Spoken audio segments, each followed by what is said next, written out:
Bienvenidos al primer video de la serie de control clásico. Y pues aunque le estoy llamando aquí ahorita primer video, pues en realidad hemos estado poniendo atención a la serie de videos de modelado y simulación, que también por eso le llamé modelado y simulación y control, y pusimos énfasis en la obtención de modelos lineales a partir de ecuaciones de Euler-Lagrange para mecanismos, por ejemplo, donde salen ecuaciones diferenciales no lineales para los sistemas mecánicos en general. Pues después aplicamos un procedimiento de linealización que nos permite incluso obtener no solo la representación en espacio de estado, sino representaciones como esta en función de transferencia.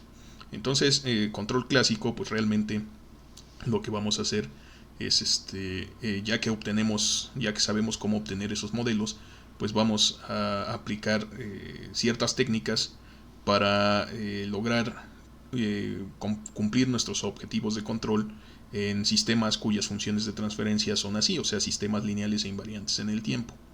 Ok, entonces, por una parte, tenemos la planta, es una función de transferencia, representa un sistema físico, y pues este sistema es una máquina, o sea, representa una máquina, un mecanismo, un circuito, algo por el estilo, o una combinación de todas esas cosas, por ejemplo un robot. Y entonces este es el ente que nosotros queremos controlar, y para eso tenemos una entrada de control y una salida, la salida que tenemos o que queremos controlar. Entonces, pues ya vimos en la serie de modelado, simulación y control cómo pasar del espacio de estados a la representación de función de transferencia, y el concepto de función de transferencia pues básicamente es un cociente entre polinomios, donde llamamos al polinomio de abajo QDS, polinomio característico, mientras que el polinomio PDS representa el polinomio del numerador, una dinámica interna que tiene este sistema. Ok, entonces, como primer punto, pues nosotros sabemos que si tenemos un polinomio de un grado n, por ejemplo QDS, va a tener n raíces. A esas raíces, desde luego, las llamamos polos. Por eso las representamos por la letra P aquí. Tenemos n de estas raíces porque nuevamente el polinomio QDS tiene ese grado, n. Lo mismo sucede para el polinomio PDS, tiene orden, o bueno, grado m, y entonces tiene m de raíces. A las raíces del polinomio de arriba lo llamamos ceros. Entonces, en esta función de transferencia que nosotros vemos aquí, tenemos m ceros y n polos. Entonces, aquí vamos a poner la nota z, los zetas, en este caso los zetas i, o sea, este tipo de términos les llamamos ceros de la función de transferencia, mientras que a los pks, a estos que tenemos aquí desde P1 hasta Pn, pues les llamamos polos. Y los polos son importantes porque se relacionan directamente con la estabilidad del sistema. Los ceros también, pero los polos determinan la estabilidad en ese directamente, vaya, ¿no? O sea, los ceros vamos a ver más adelante que sí están relacionados, pero de forma indirecta. Entonces, tenemos estas dos cantidades y pues resulta que tanto los polos como los ceros, o sea, tanto los ceros aquí representados, los ZIs, como los polos, todos esos pues en general son números complejos, así que tienen parte real y parte imaginaria. Si nosotros somos capaces de realizar esta factorización de los polinomios en términos de sus polos y ceros, es decir, los podemos encontrar. ¿Cómo lo hacemos? Pues habría que recordar que para encontrar los ceros nosotros tenemos que igualar el polinomio del numerador a 0, mientras que para encontrar los polos pues tenemos que igualar el polinomio del denominador a 0 y resolver. Ahí vamos a encontrar las raíces, son dos valores que resuelven estas dos condiciones, pero es difícil encontrar muchas veces esa factorización, es decir, pues si lo queremos hacer a mano pues puede resultar bastante difícil. Ahora existen computadoras, programas como MATLAB, etcétera, que son capaces de encontrar estas raíces muy rápido, de forma muy fácil. Entonces, pues eso resuelve en gran medida nuestros cuestionamientos acerca de la estabilidad, puesto que sabemos que si los polos están del lado izquierdo del plano complejo, entonces nuestro sistema es estable, pero con un solo polo que esté del lado derecho, nuestro sistema es inestable. Entonces, pues ahí rápidamente, si una computadora nos factoriza los polinomios, podemos saber rápidamente dónde están y cuántos son los que están del lado izquierdo o del lado derecho. Sin embargo, si no tenemos esa capacidad de cálculo a nuestra disposición, aún así podemos hacer algunos cálculos con los puros coeficientes AN del polinomio QDS o con los coeficientes BM del polinomio PDS, para saber cuántas de las raíces están del lado izquierdo y cuántas del lado derecho. Es decir, podemos analizar estos polinomios por lo que se conoce como el criterio de Routh-Hurwitz, pero ese va a ser el tópico del siguiente video. Entonces aquí nada más es un poco definir cuáles son los problemas a los que nos enfrentamos cuando queremos controlar un sistema, una planta. Entonces, para empezar, pues tenemos que poner un bloque de controlador que altere el comportamiento de la planta en términos de la salida que tenemos, en realidad la que se está midiendo físicamente en el sistema, y la salida deseada, o sea, lo que nosotros queremos que el sistema haga. Entonces, este es un lazo de control retroalimentado clásico, y pues este bloque que tenemos aquí se le llama comparador. Es un bloque de comparación, puesto que la salida de ese bloque se le denomina señal de error o error simplemente. Nosotros vamos a ponerle una E mayúscula, E de t, para no confundirla con la exponencial. Si le pongo una E minúscula se confunde con la exponencial, y aquí vamos a hablar también muchas veces de las exponenciales. Entonces esta señal pues se le denomina error, y desde luego al observar aquí este diagrama de bloques pues nos damos cuenta que esta señal de error está definida como la diferencia entre lo que queremos, esta Y estrella, es nuestro valor deseado, y lo que realmente está pasando. ¿Qué tan lejos estamos? Si estamos por debajo de la referencia, o si ya nos pasamos, o si estamos exactamente allí. Entonces, pues a esta se le conoce como referencia, señal de referencia, o simplemente referencia.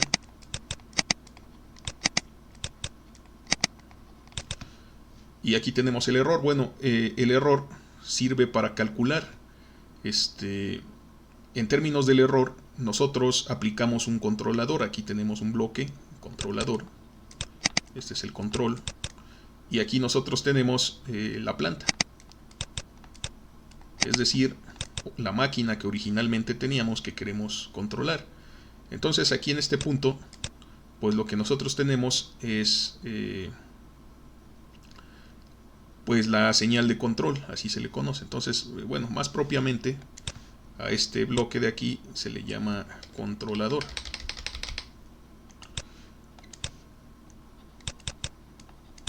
Y la señal que calcula el controlador en términos del error, en función del error, calcula una señal que le vamos a llamar UDT. En control se le llama UDT, se le llama señal de control o control simplemente, pero es una señal. Por eso aclaré aquí la diferencia entre llamarle a este bloque controlador y a la señal control, porque pues es la acción correctiva que va a forzar a esta planta. O sea, pretendemos diseñar este bloque de controlador de tal manera que, en virtud de la naturaleza de nuestra planta que no podemos modificar, calculemos una señal correctiva que haga que la salida física de esta planta pues tienda, alcance en algún momento a la señal de referencia, o sea, la entrada deseada. Este es lo que nosotros queremos que el sistema haga. Entonces muchas veces se le conoce como salida deseada, pero pues eso es confuso a veces porque decimos, bueno, pues esto es una entrada a todo este diagrama de bloques, ¿cómo que es la salida deseada? Bueno, esa es la razón, es la señal de referencia, ahí es donde nosotros queremos que llegue nuestro sistema. Y entonces pues esta es la salida real del sistema, o también se le conoce como salida controlada, por supuesto si tenemos éxito. Entonces sería la salida controlada del sistema. Entonces, nuestro objetivo aquí en control clásico pues es diseñar este bloque de tal manera que se satisfaga que la señal de salida sea igual a la señal de referencia. O sea, eso lo podemos decir en símbolos. Vamos a escribir de esta forma, o sea, el límite, ese es nuestro objetivo de control. De hecho, vamos a ponerle todo su nombre. Objetivo de control.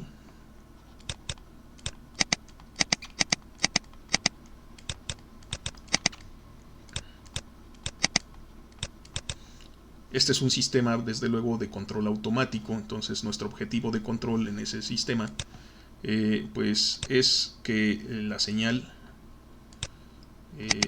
de salida, y de t, sea igual a la señal deseada, a la referencia, cuando pase cierto tiempo. Aquí en general pues se le pone cuando el tiempo es muy largo, o sea, cuando t tiende al infinito. Si nosotros logramos que y de t sea igual que y estrella, pues logramos nuestro objetivo de control. Desde luego, en los sistemas de la vida real, pues no nos vamos a esperar una cantidad infinita de tiempo para que el sistema haga lo que nosotros queramos. Entonces, sin embargo, esta es una forma de expresar esa idea matemáticamente de que la salida va a tender al valor deseado en algún momento. Entonces, lo podemos expresar así, pero si nos damos cuenta, el error pues es la diferencia entre esos dos valores. Entonces, si en algún momento y de t consigue ser igual que y estrella de t, pues se van a cancelar aquí en esta diferencia y entonces el error tiende a 0. Entonces, equivalentemente a este enunciado, nosotros podemos escribir que nuestro objetivo de control es que el error, la señal de error, tienda a 0 al transcurrir el tiempo. Entonces, esto es equivalente. Esos son nuestros objetivos de control. De hecho, es el mismo. Tenemos ese objetivo de control y para eso nosotros tenemos que diseñar esta planta. Entonces, este bloque de comparación, así se le conoce, este es un comparador. Este bloque de suma con más menos es el comparador. Ese bloque comparador pues tiene el objetivo de calcular el error. En este caso es muy sencillo, es un error lineal y pues nuestros sistemas son lineales, por eso es digamos la versión más simplista que hay de lo que es un esquema de control. Además necesitamos esta retroalimentación, porque necesitamos estar consciente de dónde estamos para saber qué tenemos que hacer en función de a dónde queremos llegar. Esa es la gran filosofía de los sistemas de control, y entonces este lazo se llama lazo de retroalimentación unitaria. A veces nada más se le pone así, entonces aquí le voy a poner retro unitaria. Por supuesto, nosotros podemos tener aquí otra función de transferencia, podemos tener ganancias, podemos tener otro sistema conectado aquí como retroalimentación, dependiendo de la complejidad ya de nuestro sistema de control, pero este es, digamos, el clásico. Entonces, bueno, si hacemos álgebra de bloques, obtenemos este bloque equivalente y a este se le llama función de transferencia del sistema. Así le voy a poner ftrans, o sea, función de transferencia de lazo cerrado.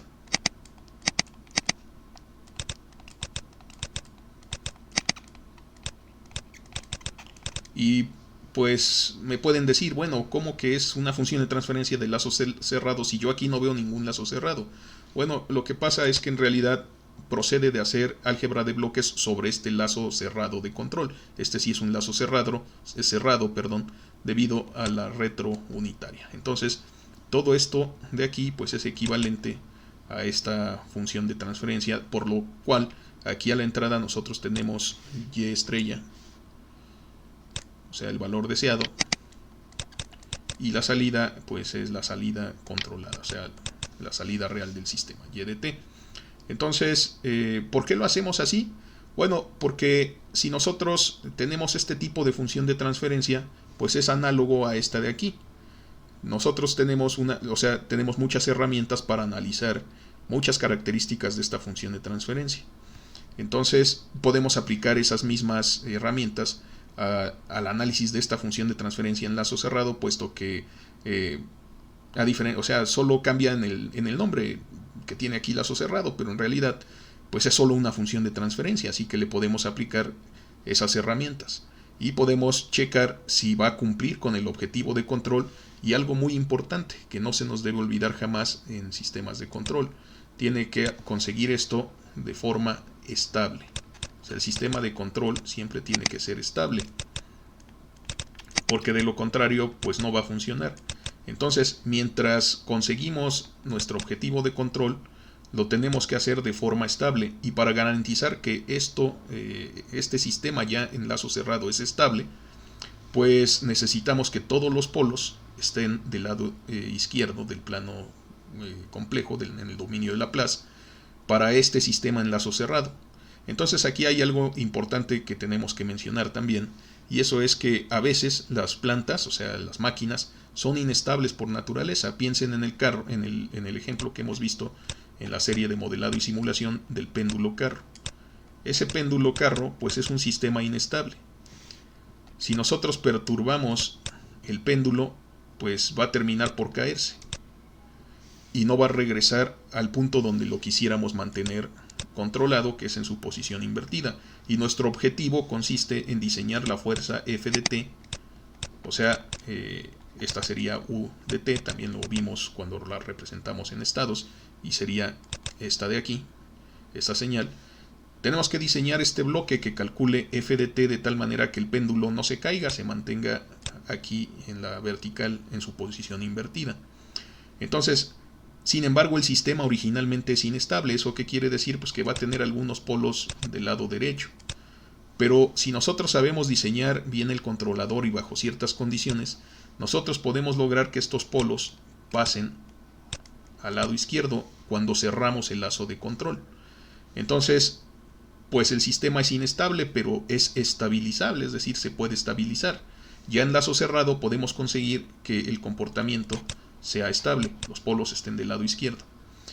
Sin embargo, también es importante mencionar que a veces, si nosotros no hacemos bien nuestros cálculos y queremos controlar una planta que ya de por sí es estable, digamos que tenemos dos polos aquí, si diseñamos mal este controlador, pues el efecto que vamos a observar es el contrario. Vamos a hacer que los polos, algunos de ellos con uno que sea que se pase del lado derecho, pues el sistema se vuelve inestable. Entonces, si está mal diseñado el control, lo vamos a inestabilizar. Entonces, son dos cosas que tenemos siempre que vigilar, que el error tiende a cero, porque de lo contrario, pues no se inestabiliza, pero pues no funciona, ¿verdad? O sea, no cumple nuestros objetivos. Y la otra es que mientras esto se verifique, o sea, que garanticemos que el error tiende a cero en algún momento, siempre conservemos la estabilidad del sistema, para que el sistema pues no se destruya, no explote, no provoque un accidente, no vibre demasiado y se destruya a sí mismo y destruya objetos cercanos. Si es un avión, pues que siga volando y no se estrelle, etcétera, etcétera. Entonces, esa es la idea. Entonces, ok, aquí pues vamos a comentar otras cosas más de este tipo de funciones de transferencia que podemos analizar. Y pues observamos que ciertamente podemos factorizar la función de transferencia como la tenemos aquí aparece naturalmente de las ecuaciones diferenciales. La podríamos factorizar así, y eso pues no solo cuesta trabajo, ya lo comenté, sino que una forma abreviada de escribirla es aquí. Este es el signo del producto, así como existe sigma para el signo de la suma. Aquí es el producto de términos S menos ZI. Bueno, cuando I es igual a 1 tendríamos S menos Z1 avanzaría el índice, tendríamos S menos Z2, avanzaría el índice, así sucesivamente hasta M, y todos están en producto en vez de estarse sumando. Lo mismo pasa para los polos. Entonces arriba tenemos M factores y abajo N factores. Por supuesto, esto tiene una representación en el plano complejo, pero pues la mayoría de las veces tanto los ceros como los polos son números complejos, efectivamente. Entonces, si de por sí muchas veces es difícil pensar en qué números son las raíces, aun cuando sean números reales, pues todavía es más difícil calcularlos, digamos, como se dice, a mano, o sea, sin la ayuda de computadoras ni cosas así, calculadoras, etcétera. Es difícil calcular estos polos y todavía más difícil estas raíces, tanto polos como ceros, todavía más difícil cuando pues en realidad son complejos. Entonces, una forma más o menos de subsanar la dificultad en la representación es transferir esta idea de la factorización, pero a esta de aquí en formas más simples. De tal manera que tenemos productos de polos lineales, ceros lineales, perdón, que se conoce, factores de primer orden en el numerador nos dan origen a ceros lineales, ceros simples, y también tenemos polos simples en el denominador, aquí factores lineales de primer grado. Y cuando tenemos polos complejos conjugados, pues tenemos factores de segundo orden descritos en esta forma canónica que, si recuerdan, revisamos mientras estábamos en las clases presenciales. Pero si no lo recuerdan, pues les sugiero ver el video que voy apenas a subir, número 25 de la clase de análisis de señales y sistemas, donde en este mismo canal de YouTube, donde voy a explicar de dónde proceden estas fórmulas y qué representan. Pero pues si lo recuerdan, pues estas son frecuencias naturales o frecuencias de resonancia, y estos son factores de amortiguamiento relativo. Entonces, siempre que tengamos factores de amortiguamiento relativo entre 0, o sea que puedan ser 0, y que sean menores que 1, lo que va a pasar es que vamos a tener polos con parte imaginaria distinta de 0. O sea, van a tener parte real más una parte imaginaria y van a aparecer en pares complejos conjugados. En el momento en el que z valga 1 o sea superior a la unidad, esta función va a degradarse a dos factores como estos lineales de primer orden, y entonces pues sería este caso. O sea, aquí si tuviéramos un par de factores de primer orden, esos corresponderían, si los multiplicamos a una de estas formas cuadráticas, desde luego, estaríamos multiplicando dos polinomios de primer grado, tendríamos esta forma, este polinomio cuadrático, pero nos íbamos a dar cuenta que al representarlo en esta forma canónica, z es mayor que la unidad. Entonces, cuando z, estos factores de amortiguamiento relativo, son mayores que la unidad, pues se reducen a polos y a ceros lineales. Entonces, esta representación está completa en ese sentido. Noten que seguimos teniendo aquí esta constante que es la ganancia del sistema. A veces se le conoce como ganancia en lazo abierto. Pero si nosotros obtenemos esta ganancia a partir de esta representación, pues sería ganancia en lazo cerrado. Además, pues hay que notar que pues el orden de nuestros polinomios se tiene que conservar, es decir, todo lo que está escrito aquí arriba pues es PDS, y PDS es de grado n. Entonces, lo que quiere decir es que pues aquí va a haber dos ceros por cada uno de estos factores, y aquí por cada uno de estos factores un cero. Entonces, m tiene que ser igual a m1 más 2 veces m2. Y lo mismo pasa con QDS. En QDS tenemos el grado n. Este es de grado n. Entonces, lo que va a pasar es que igual tenemos polos simples y polos dobles, así se les conoce. Entonces, polos dobles, o sea, conjugados, y polos simples. Los polos simples y los ceros simples son reales. Los polos dobles, cuando z es menor que 1, o sea, en valor absoluto, pues son números complejos en general. O sea, generalizan esta descripción. Entonces, igual, el grado pues de los polinomios tiene que coincidir, puesto que estamos hablando de la misma función de transferencia. Y entonces aquí, pues n mayúscula, bueno, n original, n minúscula, la que vemos aquí, en el orden del polinomio característico, pues es la suma de n1 más 2 veces n2. Entonces, en algunas circunstancias conviene esta representación, siempre podemos llegar a ella, aunque también pues es justo decir que para llegar a esta representación muy probablemente necesitemos también la ayuda de una computadora. Es decir, si nosotros tenemos estas representaciones aquí en forma de polinomios como los conocemos, factorizarlos de esta forma o de esta implica pues el cálculo de las raíces, y eso puede representar la necesidad de utilizar un programa de cómputo, pues sobre todo si los grados de estos polinomios ya son grandes. Ok, entonces bueno, hemos dicho esta representación alternativa, y entonces vamos a representar a los ceros simples con este color verde. Desde luego ya sabemos que el símbolo del cero pues son estas es un símbolo circular vacío, y vamos a representar estos ceros dobles por círculos igual pero vacíos pero verdes. En esta ocasión, desde luego, pues en un cálculo que nosotros estemos haciendo, presentando, pues todo va del mismo color, no hay problema. Pero aquí esto es para ilustrar a qué nos estamos refiriendo. Entonces los polos simples los vamos a denotar por una X, o sea un tache, en este caso de color anaranjado, y los polos dobles por taches de color rojo. Entonces vamos a ver, vamos a imaginarnos que tuviéramos una función de transferencia arbitraria de órdenes arbitrarios. Ahorita vemos qué órdenes, que tuviera algunos ceros simples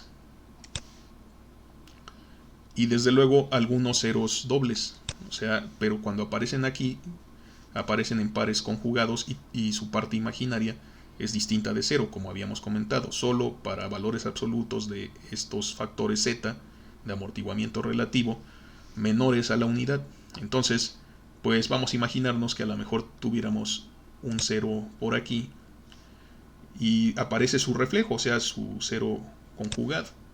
Entonces aquí tendríamos una función de transferencia cuyo orden en el numerador pues es 5, o sea, el grado del numerador es 5, porque tenemos 1, 2, 3, 4, 5 raíces. Ok, vamos a imaginarnos que también tenemos polos. Podemos tener polos sencillos, o sea, polos reales, y esos polos pues van a estar sobre el eje imaginario, sin lugar a dudas. Pero también vamos a imaginarnos que podemos tener polos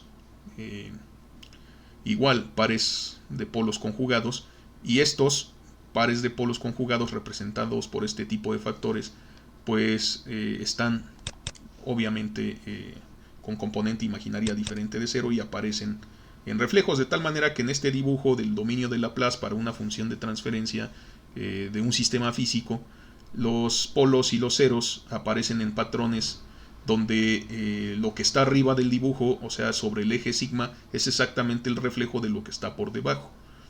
Si nosotros en algún momento, pues en nuestros cálculos obtuviéramos que tenemos un solo polo por aquí, sin su correspondiente reflejo, pues algo hicimos mal. Eso no es posible cuando nuestros coeficientes que representan los parámetros del sistema, los coeficientes de los polinomios p y q, pues son números reales. Eso solo se puede, es decir, solo se puede un polo simple con parte compleja sin su conjugado, con parte imaginaria sin su conjugado, si los coeficientes de este polinomio, las a's y las b's, fueran números complejos. Pero pues ningún sistema físico tiene, por ejemplo, una masa compleja. No hay voltajes con parte imaginaria, no hay velocidades imaginarias o con parte real y parte imaginaria. Es decir, las variables físicas siempre son reales y las resistencias, capacitancias, masas, inductancias, todas esas cosas, todos esos parámetros físicos son los que representan aquí estos coeficientes. Ok, bueno, comento esto porque los polos simples y los ceros simples, su interpretación es sencilla. Aquí vemos directamente su valor, su posición sobre el eje real. Sin embargo, los polos dobles en esta representación como forma canónica pues es útil. ¿Por qué razón? Porque Nosotros sabemos que la distancia radial del origen del plano complejo a los polos conjugados, pues es exactamente su frecuencia natural, o sea, su frecuencia de resonancia, la frecuencia de resonancia asociada a esos polos, de tal manera que esta distancia que tracé aquí con esta línea roja delgada, pues es la cantidad, o sea, aquí sería K igual a 1, sería omega 1 en los polos, y aquí también esta distancia sería omega 1, digamos. Entonces, si tuviéramos otro par de polos, por ejemplo aquí, conjugados, pues sus distancias serían omega 2 aquí cuando K2 avance al siguiente índice.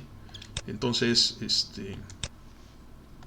lo que tendríamos ahí es que las distancias radiales, desde luego, sería aquí omega 2, aquí omega 2, es la misma la distancia radial. Y entonces, pues lo mismo sucede con los ceros.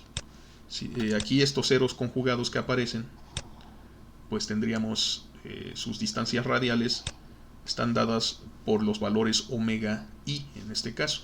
Entonces ahí pues no hay que confundirnos, hay que nombrarle de alguna otra forma, pero aquí sería omega 1 pero correspondiente al 0. Entonces vamos a ponerle una barra, o sea, porque pues vemos que omega 1 y omega 1 son iguales, o sea, en esta representación, es decir, el índice I2 pues va a pasar por 1 alguna vez y el índice K2 va a pasar por 1 alguna vez. Entonces nada más para distinguirlas ahorita le voy a poner una barra. Desde luego generalmente son diferentes números, pero aquí eso quiere decir que este dato, esta frecuencia procede de la representación de arriba y no de la de abajo. Entonces eso es importante recordar, que estas formas cuadráticas me ayudan a definir la frecuencia que tienen de oscilación esos polos y su factor de amortiguamiento relativo, pues me ayudan a saber que, o sea, en la circunferencia, qué tan cerca del eje J omega estoy o qué tan cerca del eje sigma estoy, o sea, del eje imaginario o del eje real. Entre más grande sea Z, pues más cercano, más próximo voy a estar al eje real. Entre más pequeño, más cercano a cero, pues más próximo voy a estar sobre el eje J omega. Entonces, pues así es en general como vamos a representar a las funciones de transferencia, desde luego, sin estas líneas. O sea, estas líneas las puse para ilustrar el hecho de que la distancia radial de los pares complejos, pues son conjugados, pues son sus frecuencias de resonancia que aparecen en estas representaciones. Ok, entonces, pues nosotros queremos que nuevamente, cumplir con este objetivo de control de forma estable. Si nuestra función de transferencia en lazo cerrado de nuestro controlador que diseñemos tuviera esta circunstancia donde tenemos tres polos del lado derecho, pues ni siquiera lo intentamos porque sabemos que es inestable y no va a lograr el objetivo de control y podría ser destructivo para la planta o peligroso para las personas. Entonces, pues hay que buscar otro diseño. Pero si nuestra planta pues tiene estas expresiones de los polos, pues habría que buscar bajo qué condiciones puedo diseñar un controlador que transfiera estos polos inestables de alguna forma que los transfiera hacia el plano izquierdo, hacia el semiplano izquierdo del dominio de Laplace, para estabilizar el sistema. Si estabilizo el sistema, pues y cumplo el objetivo de control, pues entonces esto funciona y todos felices y contentos. De lo contrario, pues hay que buscar otro diseño. Entonces, bueno, esas son algunas de los comentarios que vamos a hacer en algunos de los grandes objetivos de los que nos vamos a dedicar en esta serie de videos. Ya llevamos bastante avance en los temas de modelado y todo eso. Entonces, pues vamos a centrarnos en las herramientas que me permitan cumplir con este objetivo de control de esta forma estable. Espero que este video haya sido ilustrativo. Si les quedó alguna duda o algún comentario, pues me lo pueden dejar con toda confianza aquí en YouTube o en Classroom, si están tomando este curso. Y pues espero que pues por lo menos les haya sido ilustrativo, que les haya gustado, sería lo mejor. Y bueno, cuídense mucho y definitivamente nos estamos viendo en el próximo video.